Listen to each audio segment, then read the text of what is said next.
heart beats fast, colors and promises. What are you doing? How you doing, buddy? Be brave. How can I love when I'm typical, watching you stand?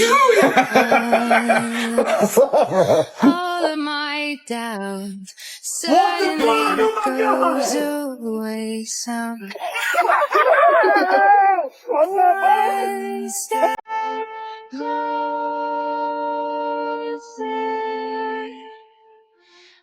I died every day waiting for you. Darling, don't be afraid. I have loved you for 1,000 Leia! What the hell are you here, for dude? What the hell are you doing up here? Hey man, I ain't crying. I ain't shed a tear yet. That's you crying. You dry that up. Man, this is good stuff. If submission to your husband is dependent on his behavior, it's not submission, it's manipulation. Why is that? Because God told you to submit to your husbands in everything. He didn't tell you to have a caveat. I'll submit if he does what I say. I'll submit if he acts right. I'll submit when he doesn't offend me. That's not submission, ladies. And the problem that many of you are having in your marriages and in your homes is that you want to make submission a transactional engagement when submission is really a spiritual assignment from God. If this offends you, good. I meant to, because you're out of order. If you want to get in order, type apply. If not, keep scrolling.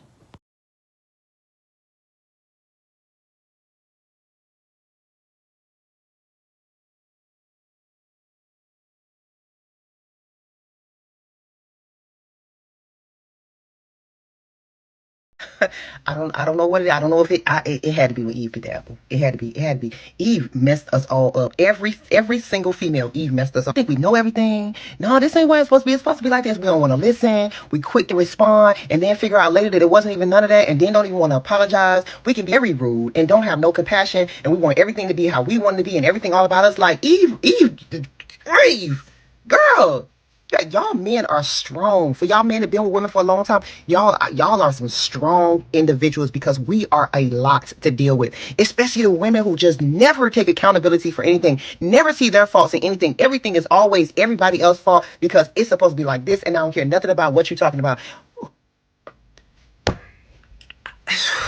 You know who I'm really mad at though? Myself. I'm really mad at myself for taking my husband through the things that I took him through in my immature past.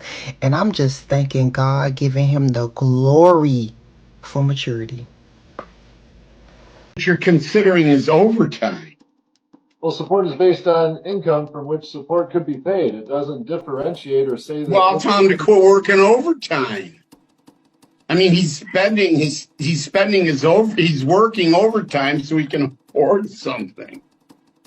Overtime is optional. If he wants to spend his time working instead of sitting in a bar spending money, why should, that matter? I'm just saying that the support formula doesn't exclude specifically overtime pay. I understand. All income from which support could be paid, all available income to both parties. And so you want him working, because he literally almost doubles his income on overtime and the bonus, which is a reimbursement of his medical for the children. I do get what the judge is saying, but I feel like this is why you're the judge. Because you would be able to look at this stuff and say, oh, this is overtime. Well, the child support formula, well, this is overtime. Or else we could just, there ain't no need for you that, like, we can send it to somebody and save the fees. If you're just going to do this, if you're just going to be a mindless person, we don't need you. If you, well, this, and this, you can look at it and say, well, this is overtime. And normally under normal circumstances, people ain't working overtime all the time. They usually work overtime for a certain period of time. Overtime is usually temporary. You might work overtime for a couple of years, right? And there's some people that work double shifts, or they work a double shift and they have another job for a long, long time, right? But it's not the norm. It's not the norm. You don't want to continue, I think is what the issue. You don't want to continue putting unneeded and unnecessary stress on the man. If he's already paying 1,000 and you say, well, because of this, we gotta increase your child support. I understand that. But if I should get sick, my pay is going to go back down to my regular pay. If they decide, hey, we're going to cut your overtime hours, the company can't pay for that, and then we got to cut your hours, then what? What am I going to do now? Now I got to figure something out versus my regular hours that I was already getting. I was already guaranteed. I'm not guaranteed overtime at the end of the day. And you're trying to put that on me, and I'm trying to tell you, this might not be something that's forever. First of all, I'm only doing it because I'm trying to catch up. I'm trying to cover all my bills. And now you're making this, instead of something that's temporary, that when I get caught up, I can go back to doing whatever I'm doing, because I got everything taken care of. And if I should need overtime, like maybe the kids need some extra money for medical bills or school clothes or something like that, I can go back to work a little bit more for a temporary time and then get some more money. And then I can go back to basically a normal way of life. But you're putting dad in a loop to where he's burning himself out.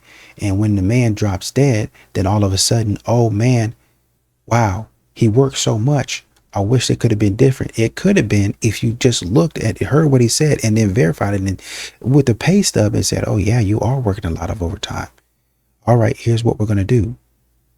And then you could have even come to some sort of agreement that said, okay, well, when you work in overtime, you got to give a percentage of that. When you go back to working normal hours, then, that's what it is. So you get X, Y, and Z. So basically, I would have liked the judge to say, and this is just my idea, my opinion, I would have liked the judge to say, okay, you keep on working your normal overtime, you give your normal whatever it is to your children. But I would like you to give a percentage.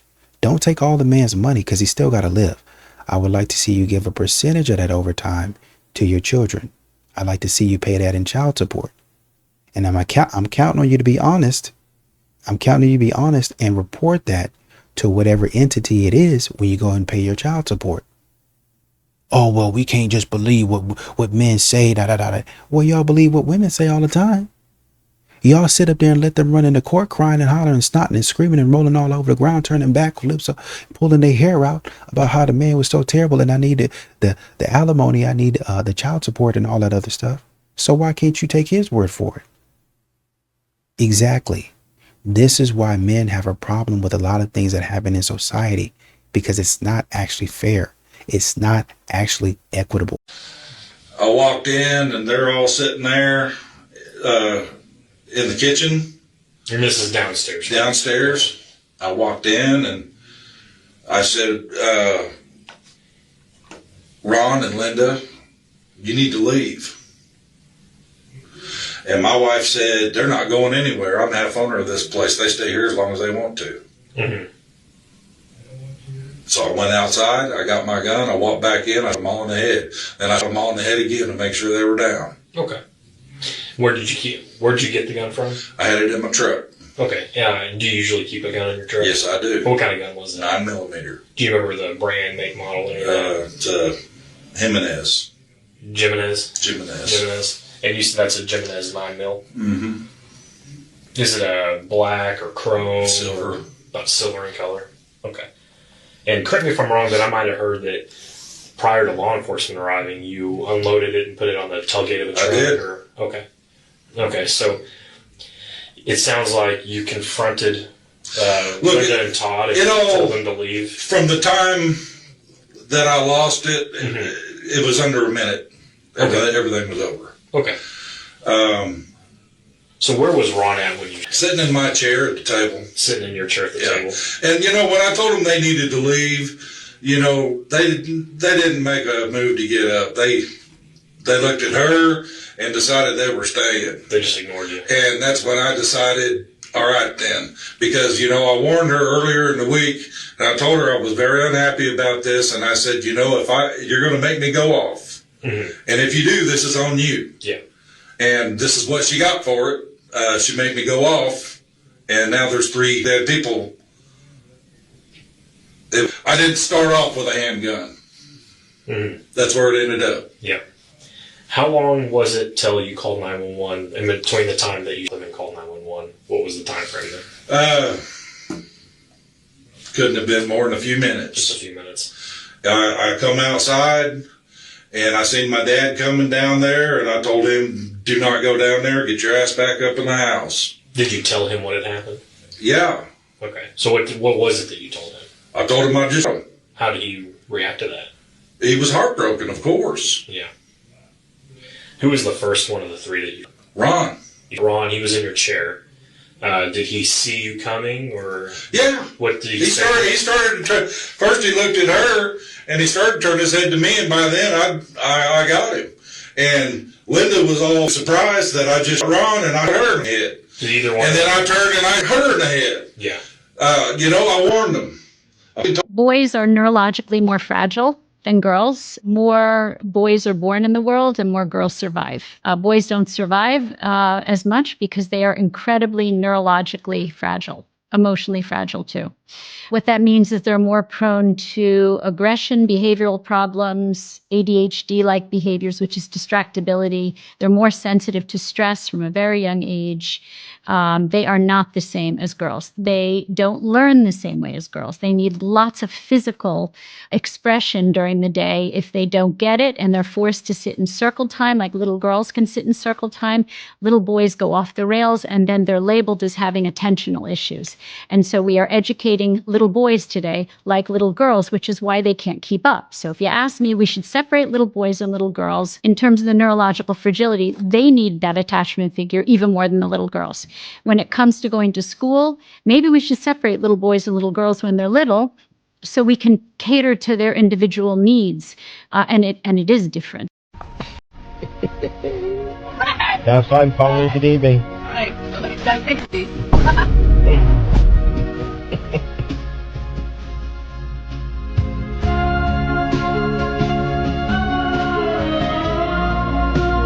Biggest money regret. Biggest money regret, like money that I spent? Something that you flushed your money on that you regret doing it. Holes. Any story in particular? It's a lifelong thing, man. You're gonna regret that your whole life.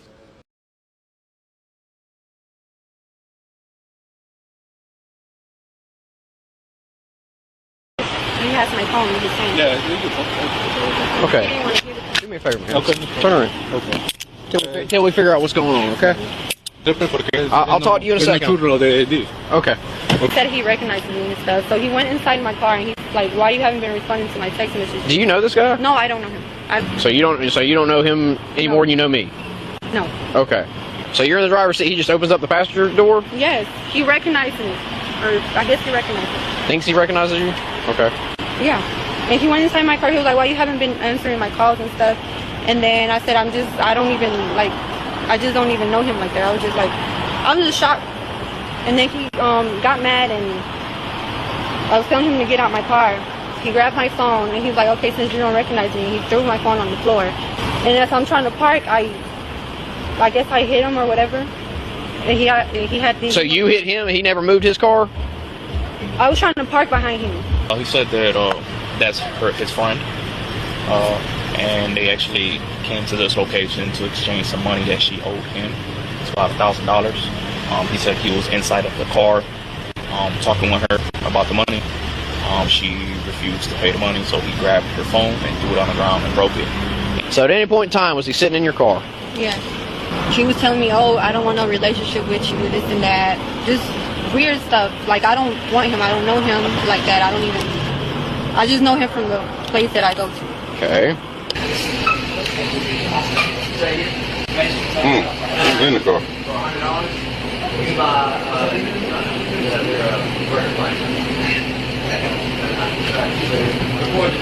32, I told you. Yep. Oh, that's assault. And yeah, that didn't happen anyway. She said she did. Okay. Did it twice. Yeah. All right, turn around for me, okay? Did you understand what's Turn around. Well, see, there's this beautiful thing called surveillance video. What are the charges? You got ag assault, criminal damage to property, and possession of cocaine. Possession of cocaine? Yeah, there was cocaine in your car. That had to be his. Yeah, it was on the driver's side. The facts are, he broke your phone, and you being pissed off, rammed his car. And also hit him with said car. And there was a crack rock found on your side of the car. Are you sure it's crack? Yeah, my supervisor tested it. It tested positive for cocaine. Y'all had to put that in there. No, we didn't. And I understand where you're coming from, but no accountability throughout the whole entire ordeal. He did this to me. He. It was me that was the victim. I didn't know him. I don't know who that guy is. I've never seen that guy in my life. Then what was he doing in your car? I don't know. He just opened the door. I have no idea. I'm just out here driving ho-hum, and I'm just parked in a parking lot somewhere, and oh man, he just got out. Just got out of his car and then came over to mine and just opened the door and started sitting in there. Oh, so you don't know him at all, is what you're telling me. Lying is what you're doing. And like you said, there's a beautiful thing called surveillance, because now we can get down to what actually happened. Loser. Not only loser behavior, but criminal behavior exhibited over and over again by these modern women. Can't escape it. They are who they are. A lot of these modern women are involved in this type of stuff. Going overseas, doing certain things, involved in crime. Morally degrading crimes, activities, just a whole bunch of stuff that modern women get into. And they want a man to respect them, to protect them. How are you going to protect this? I'm sure if you called your dad up right now, he would be disappointed in you. If you called your brother up right now, he'd be like, sister, what are you doing? What are you even doing out there? I need you to come bail me out. From where? What are you doing in jail? Well, I'll tell you all about it later. No, tell me now. Tell me now. So I don't get out here and pay thousands of dollars to get you out, and you go out and do the same thing over and over again because you don't believe that you was in the wrong. Well, he this, and you know what they're going to say? I just want you to trust me. I want you to be on my side for once. What happened to the loyalty? You're supposed to be my dad. You're supposed to be my brother. You're supposed to be my family. You're supposed to back me. You're supposed to protect me. I am, but I can't protect you from you. You're the criminal. You're the one out here doing the wrong thing. And I just spent thousands of dollars just for you to be picked up by the police a few hours later and put back in jail. They want men specifically to put up collateral, to put up their house, to sign over property in order to bail them out, to put their life on the line, to bail them out just so they can go back out there and continue doing the same stupid stuff that they was doing that got them in jail in the first place. Criminals, criminal modern women. Take her to jail now. But you know who got arrested in the first? And you know what? I actually understand it. I understand it. We got to put you over here so nothing happens. I don't know you. You don't know me. I'm going to go ahead and arrest you while we figure out what to do with her. I got it. I understand it. But it sucks to me that the man's got to be arrested, and he ended up being right. But you see, he cooperated. He cooperated. All right. I don't like being arrested. She was in the wrong. I explained my story. I still got to sit in the car. Whole time, you got a criminal and a drug dealer right there in front of your face. Y'all want to talk about men and double standards? Our entire feminist culture can be summed up in one movie, The Notebook. It's one of the most loved romance movies of all time. Because she's so happy in the end. She cheats on her fiance, leaves him for another man, and we call it true love because it felt right. Now let's flip the roles. Imagine a man cheats on his fiance, abandons her, follows his feelings, and the movie celebrates it. It wouldn't be called romance. It'd be called narcissistic and toxic. We'd be changing The Notebook to The Narcissist. That's not equality. That's a double standard. And it explains why modern relationships are collapsing. Feelings have become a moral authority and commitments just become optional. Now, when happiness replaces character, everything breaks, guys. Some people get so offended and have entitlement issues, they don't listen to the question being asked. When was the last time you actually got truly chosen and not just wanted? He said, when's the last time you were truly chosen, not just wanted? Now listen to her response. It was a great question, but I am gonna pop. Okay. And I hope that I explained this correctly, but I feel like when I hear the word chosen, it almost relinquishes the power to somebody else.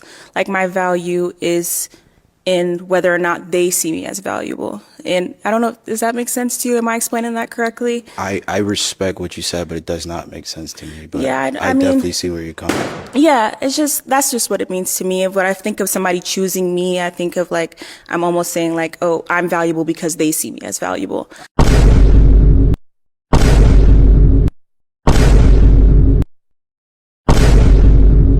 I'm valuable because I know that I'm valuable. So I don't need to be chosen by anyone. And I didn't really like that verbiage. Now, I was born at night, but not last night. What the are you doing on that show if you don't want to get chosen? Now, I want any ladies to try to explain what the she's talking about. Nobody asked you to be extra and say you lost your value. When is the last time you got truly chosen and not wanted? It's funny because I'm going to get a lot of backlash for what I'm about to say. Listen, that show is predominantly black women. And black women always get on that show and say the most stupidest, illogical. Now, I know a lot of women going to be like, not all black women. I never said no. It's majority. Because y'all want to feel so entitled and feel like you're losing your value when a man is trying to choose you. Remember, the man chooses the wife. Why do y'all want to combat with men, bro? Like, answer the question simply. She felt hurt. She felt triggered. She has a main character syndrome, I swear. And now y'all see why majority of black women are unmarried, the most highest in divorce, a lot of single moms in our community. And then I hope y'all wonder why I say this. And you want to get married. Pack it up. I am sick of the bikinis and Bible verses on social media. That is Jezebel behavior. That's Jezebel. You're not sharing the Bible or the gospel with anyone. You're sharing your butt or your chest. And then you wonder why guys want you for your body only. You wonder why every guy's attracted to one thing. You know why? Because you gave him a taste online and now he wants the real thing. It's your fault. You should be ashamed of yourself if you call yourself a Christian and you're doing stuff like that. Any good Christian man, any self-respecting man does not want you. I'll just say it. You got to get real with yourself. Are you part of the problem? Are you worthy to sit across from a respectable young man, a God-fearing man? I always say it, he's just my guy. I just love being with him. Even if he need a break, I don't want him to take one. You know how you love somebody so much, you just want to be in their skin. Yeah, you know what I mean? Yeah. Like, so I feel like it's like a slumber party every day. Yeah. Just being able to, be with someone that you love and travel the world and, we don't have really any restrictions outside of making sure we back on Sundays and Tuesdays. Yeah. But just being able to enjoy like life. Life is so short. It's so fleeting. Okay, you guys are all just like really misogynistic. How do you define misogyny?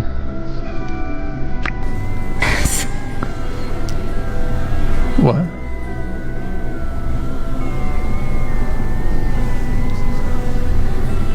I'm just asking how you define misogyny.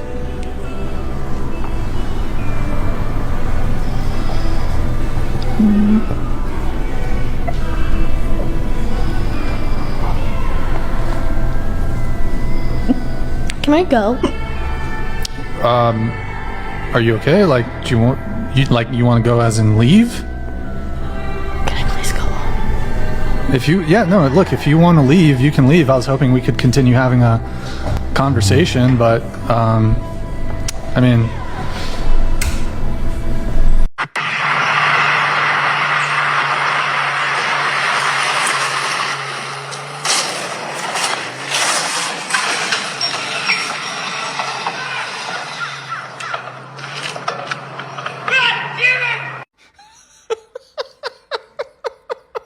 Chosen ones, you don't want your wife exposing her body to the world. Now, personally, my wife won't be wearing a bikini in public in front of other people. You're chauvinistic, how dare you! Listen, those tatas are for my eyes only, okay? This is how much I love my future wife, okay? Listen, baby girl, we ain't going to no public beach. We're going to the private beach, or I'm gonna buy you one. I'm going to prepare, baby girl, you ain't gotta change one thing.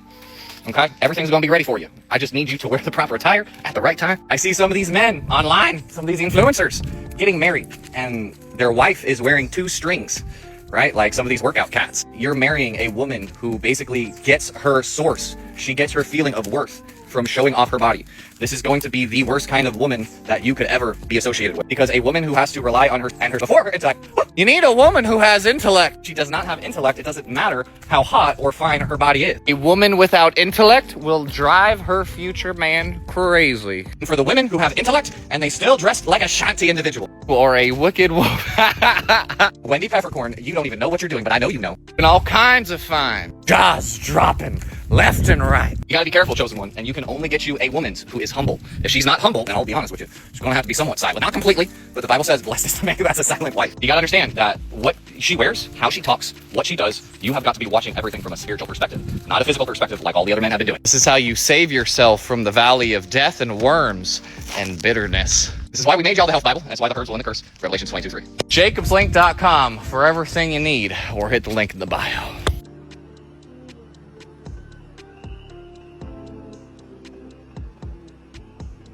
You meet a lot of emotionally unavailable men. Yeah. What does that mean? They let me know like a month in or so. They seem like All right, that's ready. enough. I think.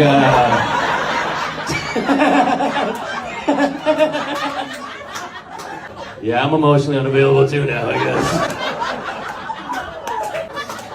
I think the idea that men need to protect women, right? If you believe that, you're kind of stating that women are more valuable than men.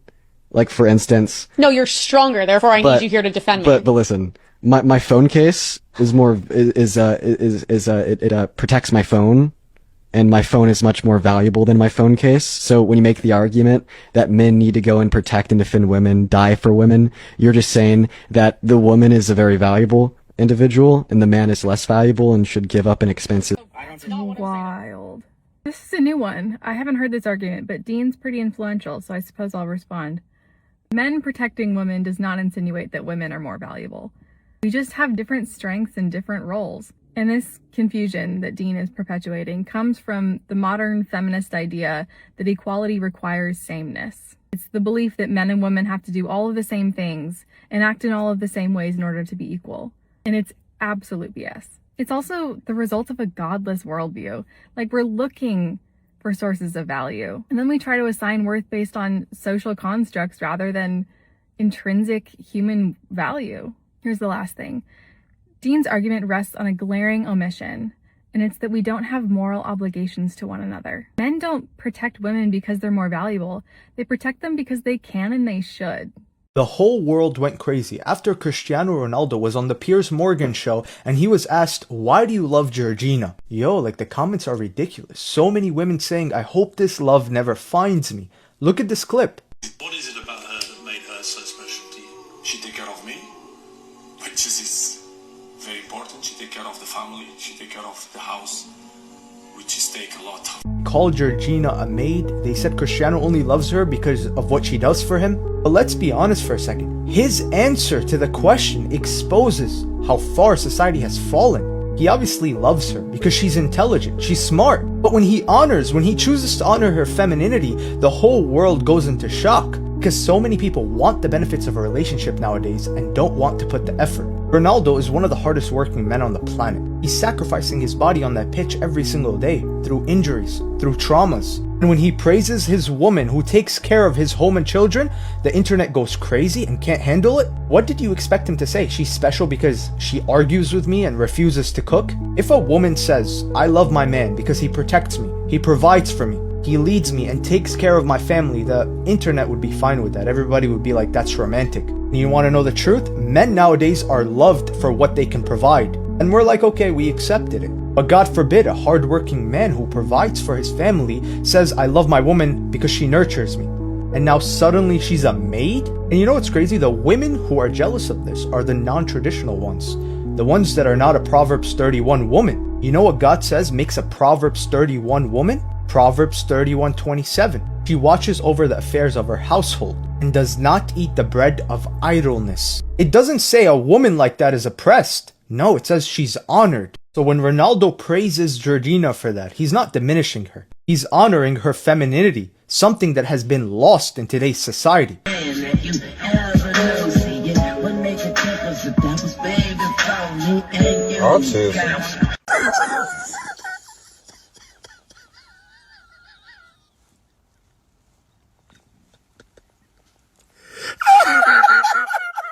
It's videos like this that drive me crazy as a physical therapist.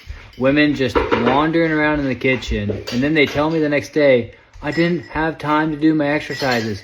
I don't have time to take care of my health. But yet, you can find the time to hold your baby and just kind of walk around in your kitchen, taking little TikTok videos. I hate dating as a woman in tech because if I try to date a guy in tech, they're typically really ugly and they have a whole bunch of nerdy interests that I can't relate to. There's some types of guys who work in tech who are attractive and we might have the same interests, but they think they are too smart and they are really full of themselves, and I don't like dating that type of guy either. If I try to date someone who doesn't work in tech, but they aren't a high earner, they end up feeling too insecure and they aren't able to afford the type of things that I can, like fine dining and traveling. But dating as a woman in tech is not for the weak. We need to start a concentration camp for women this delusional because they're a danger to society. She doesn't need to have free will any longer. Get her off the streets. Get anyone that thinks like her off the streets. Like, this is below mid-pack speaking in this manner. You can't rationalize with this, so what do? Lock her up. Knock on her door in the middle of the night and get her out of here. She does not need to be with the rest of general population. She doesn't need to be. And the unfortunate part is that if this is what a below average woman is thinking, the dating market is absolutely destroyed. So you have to realize this is the type of psychological warfare you're navigating. This is a mental illness. This is a mental illness. She's on some form of a spectrum to think like this. I'm telling you right now. And the fact that she's working in tech, so she's very smart. She's very smart. And that's the dangerous part. This is a high IQ woman. This is a high IQ holder thinking like this. So if smart women are thinking like this, what's going on with the rest of society? So keep that in mind as you're dating. Most of these women, they're beyond savings. They're so delusional. They really are thinking far beyond what God has made within their capabilities. And literally, this is a lost cause.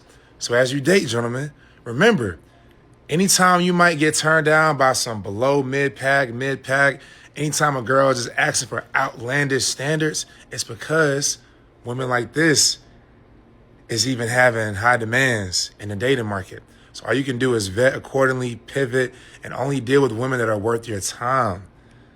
Do not waste your time with these below average women because they also think that they're worthy of what 9s and 10s should have.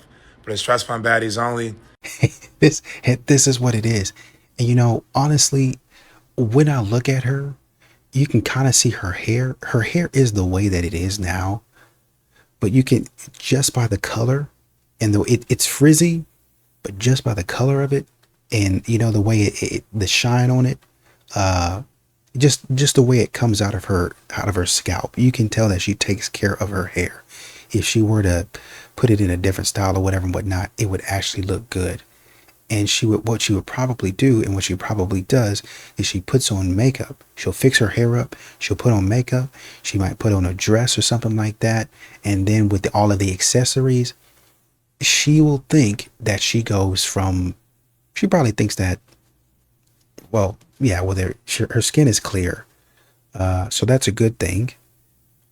She probably thinks with her education, with her hair, with her clear skin, just her intellect, being able to network and stuff like that, she probably thinks at this point she's at least a 7. So when she I think there was a trend or something like that that talked about I can go from chopped to unchopped in a matter of seconds or something like that. And it just showed a transformation of a woman walking around with no makeup on, looking like a bum. She was not cute without makeup. Without the makeup, she was not cute. And then she put the makeup on, and then she looked she actually looked a lot better with the makeup on. So that's what these modern women are thinking they can do.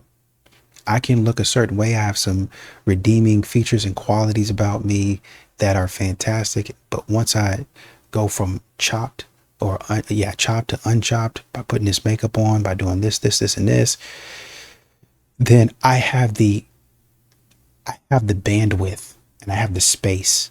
I have the authority is I think the word that I'm looking for. I have the authority to speak like this to men. You guys are still ugly.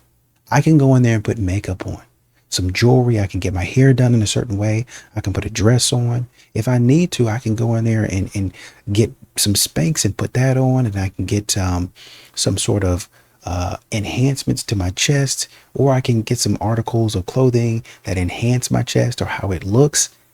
And then at that point in time, I'm an 8 or a 9. I'm a model. I look a lot better than you. And a lot of people would look at me, not even knowing what I look like without makeup on, without all of this stuff on. Basically, when I go put my armor on, I'm Iron Man. I'm Iron Woman. When I put all this stuff on, I'm invincible. You can't beat me. It's going to be hard to stop me. That's what they think in their mind. That's what they're thinking. But a man says, I already know what you are before you put your little suit on. I already know what you look like before you put all this armor on and these gadgets and all of this paint and all this stuff. I know what you look like. You with us, gang. If you calling the men shop, you on our side. You on our team, bro. You the team captain. You with us. I have this tattoo on my ribcage that says 1 + 1 = 11. Yes. Oh, my parents say that all the time. Yeah, do they? My parents say 1 + 1 is not a 2 here, and it's 11. It's 11. And it's a metaphor. That's a perfect marriage. You don't shape shift and Never. bend to change and mold yourself into a different structure than you were before you met the person. You stand side by side, equal, stronger, more cosmic. The number 11 is greater in mathematical terms than the number 2 anyway.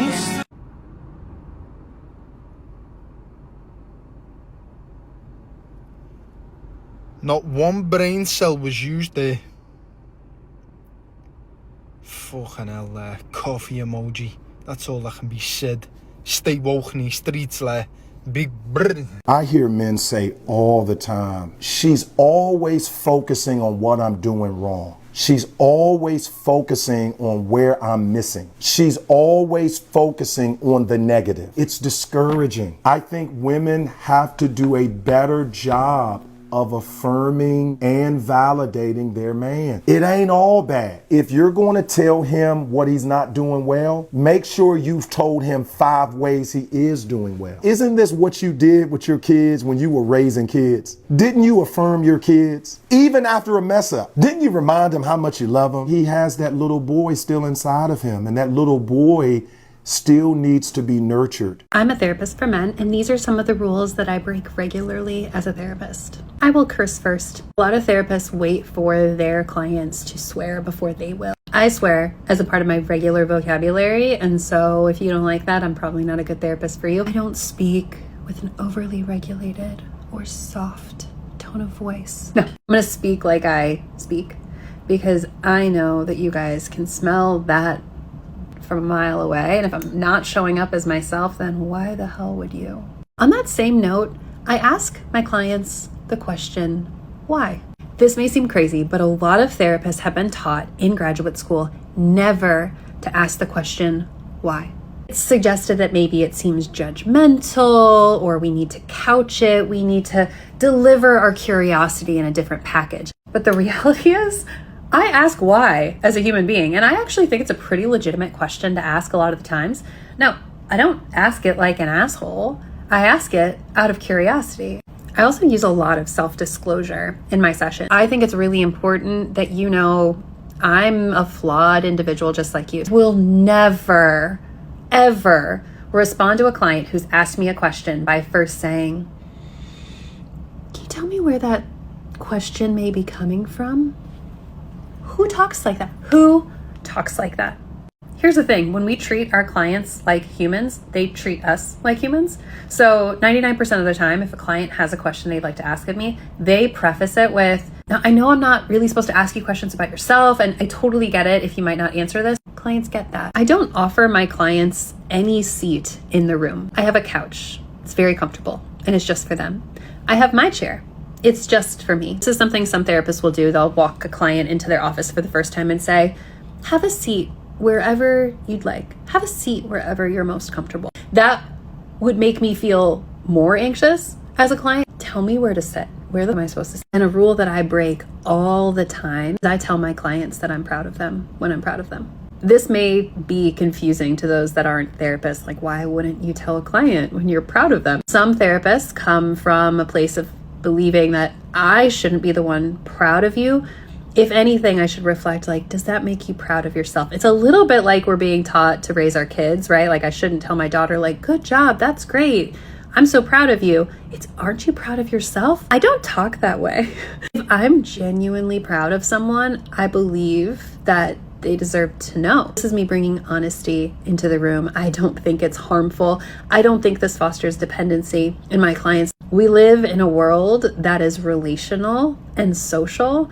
And so it seems like it should be part of my responsibility to interact with my clients in a way that feels really genuine. Let's debunk the patriarchy, at least the way it's described today. It's often framed as men building a system to benefit themselves with little or no consideration for women.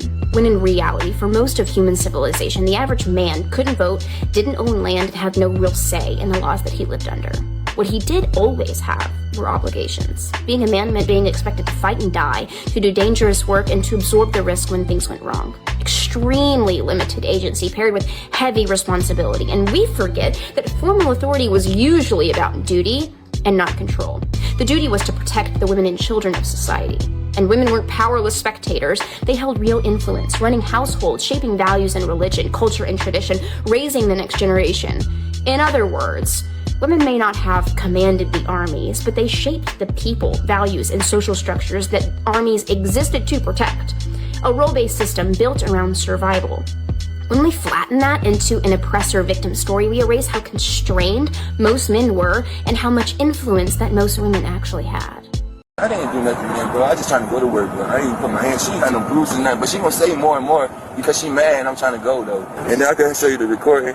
Because now her son about to say I've been putting my hands on him and stuff, but I haven't. Isaiah? Yeah, he gonna say that because she gonna tell him to say. So I was recording too because he broke my phone. Not my phone, not my hand. See? When I was recording, hold on. Because I just don't want to go to jail. I don't want... You can record it because this was my phone. My phone, and I was showing me my settings, that's my phone. It says what happened to the top of the door? He took my phone. That being broke. Yup, he took my phone. Top of the door being broke. From the last time, remember when you was there and all that, the thing happened, it still never got fixed. It just had a crack on that shit. That's not surprising. Say yeah, yes he did. Yes he did. He's scared to tell. He's scared to tell. Because I target my kids. All you do is target my... Yeah. I don't care, so you're not going to work. You're going to be broke for the rest of your life. You got no car. Stop touching my kids! Help! You ain't doing this. I just trying to...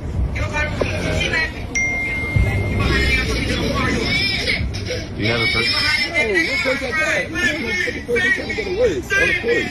I don't have a purse. I got my work stuff. All work stuff. I'm going to go to jail. Hey, what you doing? We got a phone call. No. Please don't do this. You called and he called. No, yes, because my car, I need help with my car, sir. And when I was getting my stuff out the house, my car won't start. Like it's locked. Did anything happen between you and him? No, nothing happened. Nothing happened, I swear. Here's a bad thing. You're going to be placed under arrest. Why? For simple battery. What do you mean simple battery, sir? Domestic. What do you mean domestic? Can I call? It was on video. Can I call? I got video too, though. I can show y'all. You said nothing happened? No, can I call my mom? Can I call my kids? My kids. Really, y'all gonna do me like this? Can I get my phone, y'all? Can I get my phone? Can I get my phone? Hey, Siri. First, let me call my baby daddy, please. Hey, Siri. Call my forever. After this, can I call my mom? He need to get the keys in the car. Mommy. They're locking me up. Because those said I did simple battery to him, Mommy. You gotta come get the kids in the car, Mommy. Today, mommy, I'm in the police car now. Please come get me. You're gonna come get me out of jail? What about the kids? Mommy, you gotta come get the kids, mommy. Babe, come here. My mom is on the phone. How you gonna show them a video of me when I didn't even show them? How you gonna do that to my mom? I'm not getting out, they said. Okay. I'm not getting out of jail. So situations like this is exactly why a lot of men are saying they don't want to be stepdads. I'm going through the comments and they're like, don't be a stepdad because you get into a situation like this. But the most important thing you need to know about a situation where a woman is getting violent with you is you need to make sure that you record, because if you don't record, it's going to be her word and maybe her children's word against you too. So always keep that camera rolling. And once again, had he not had that recording, he would have been in a world of hurt. You can see how her, in her antics, would be able to sway anybody. But it's just foolishness is really all it is. It's just a bunch of foolishness. That's all it is. Well, mommy, he did this. He said no. He showed. He provided evidence. Once again, like the cop in another clip said, it's a beautiful thing called surveillance. You're sitting up here saying that this man did one thing, and surveillance shows a very different story. Now, in that other clip, the man did take your phone and throw it and he broke it. But you see, he told us that, which lends credibility to his argument, and feel like we can maybe trust him a little bit more than you. You just flat out lied. You tried to minimize the truth, and you really tried to put him in jail. And what you're going to do is you're going to get on Instagram and TikTok and in your friend group, you're going to go out to brunch on Saturday, and you're going to talk about how you got over on the man and how you don't play with men, on that Cardi B type stuff, right? How you use them and release them back out. That's what you were going to do until that video evidence right there showed a different story. Go ahead and get in these handcuffs. But I didn't do anything. What about my kids? You should have thought about that when you was acting a fool. You saw that camera and you kept on acting a fool. Puffed your chest out. Oh no, I ain't going to get in trouble. Yada, yada, yada. Jail time. Appreciate you coming over. Appreciate you cooperating. Go ahead and sit right here. We got an Uber for you. Police department Uber. We're going to take you right on to the jail. I already got your clothing ready for you. It's washed and it's clean for you. Ready. As a matter of fact, you can give us those clothes right there. They need to be washed. We're going to keep them for you. You can give us your phone. That needs to be charged. We'll keep it in safekeeping. Don't worry about all that. For now, you take this right here. You like jumpers, right? You like rock. Take this jumper right here. It's cute. It's fashionable. You can roll up the sleeves, roll up the pant leg, whatever you want to do. We going to make sure that, and you trying to get that summer body, we going to make sure you get that in here too. We're going to put you on a nice little diet that's going to help you out with that. All of your dreams and your wishes to be a better person are going to come true. So don't worry about it. You have a good day.